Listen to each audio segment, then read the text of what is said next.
Masasabi na ang musika ay nakaukit na sa puso't isipan ng mga Pilipino dahil ito ay nagpapahiwatig sa kanyang nararamdaman. Mula sa tradisyon na paghaharana noong sinaunang panahon hanggang sa pagjamming ng mga magkakabarkada, hindi maipagkakaila na ang gitara ay nagbigay ng ligaya.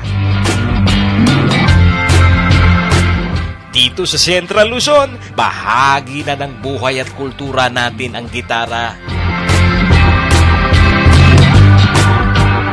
Sa Pampanga, may kakaibang harana na isinasagawa tuwing undas, ang gale at gosu, kung saan ang isang grupo ng mga awit ay naga-house to house at kumakanta ng mga kanta ng mga santo para sa sumakabilang buhay na kapamilya. Ale ang gosu para kay itong walting katuluyan. Alas sa upin, pintalalawin sa aking karalugtuman. Naririnig rin natin ang mga pulusa o mga kwento sa mga nakatatanda, minsan sa mga piyesta o kapag iniimbitahan sila sa mga pagdiriwang na may accompaniment na musika ng gitara. Minsan nagpapagawa pa nga ang mga politiko ng kanilang campaign song sa mga pulusador tuwing eleksyon.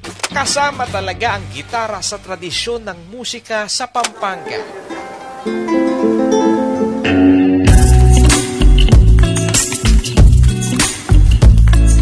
Dito sa Pilipinas, kilala ang Cebu para sa kanilang mga gitara pero di kailangang dumayo pa dahil may lugar dito sa Central Luzon na tanyag sa paggawa ng dekalidad na gitara. Alam niyo po ba kung saan makakabili ng magandang gitara? Siguro sa sa may parting Guagua. Sa alam ko Guagua. Sa Guagua po, ma'am. Sa may bandang Lubao. Sa SM po.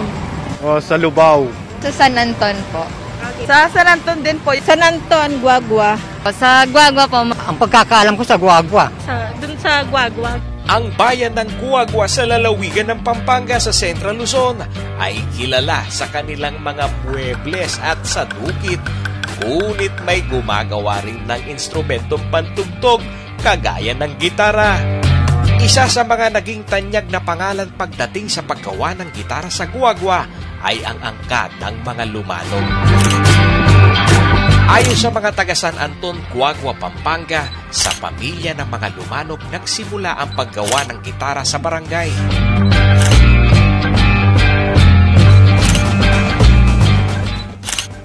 Benda rin mga tuwa, 1901 pa, may gumpisa nung gagawa rin matwa kaya Araramdaman kaya sabihan dahil lang minuna pong ginawa kaya tambakan po. Ayon sa mga naging kwento, ipinasa ng Matwang Bakani sa kanyang manugang na si Angel Lumanog ang paggawa ng gitara. O yung Lumanog, sinikat yan. Sinikat yan, kakarehang kay beginners. Pangmasa lang po. Hanggang medyo yung ball, bawat kay pamilya gagawa na. Halos kayo kabiyayang kayo ni San Antonio, gitara. Marami naman sa mga residente ng San Antonio, Guagua ang pumasok na rin sa guitar making business. Isa na rito ay ang pamilya ni Olin Bandilla. Mag-start yung pamangawa ng gitara yapo po, 1946. Aman ako na mo family business min Gaan sa kabatatang ko, may nalakad yung tindahan Manila. Anak ko pa at albe-albe na ako hanggang yung yako na mag-supervise ka rin mag-obra. Tapos asawap na ako ka rin design po ang kay.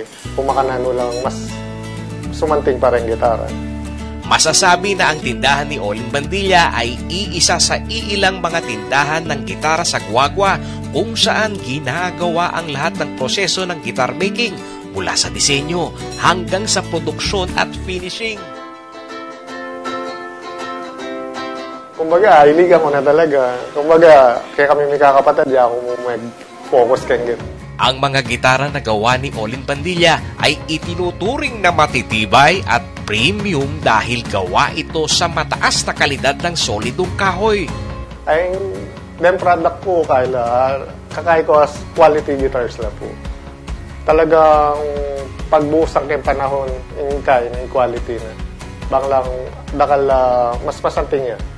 Halos kasi gagawan niya solid wood la po. Adetang pangmasa, laminated wood lang o plywood la po. Hindi kaya kami, acacia, langka, mahogany, kumbaga from scratch, titistisan la. Kaya medyo masakit lang pag yung gawan. Una, from in tanaman, palang yan mo, kabat tistisan mo yan, slice mo yung mga nipis, kabat bibilad mo la po kanito. Palang yan mo lang pilang months. Kabat ito, shape mo na kay i-shape mo na hanggang mabuo na yung ditak-ditak. At hanggang ngayon ay dinadayo pa rin ng mga mamimili ang guwagwa para sa kanilang mga gitara. Kenny dadayuan da ako, Kenny, kare mga ukulele ko pong gitara.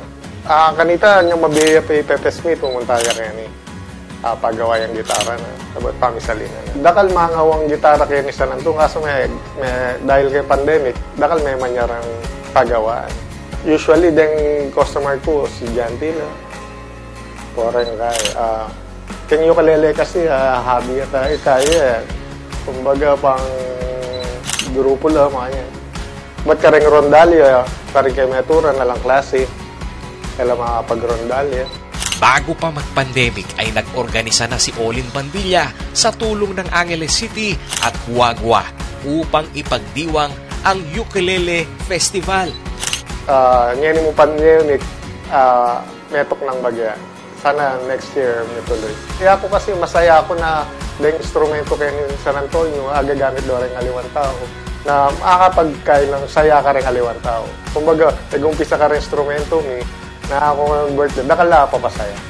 Sadyang kahit sa videoke ay hindi mapapantayan ang impromptu jamming na may kasamang gitara.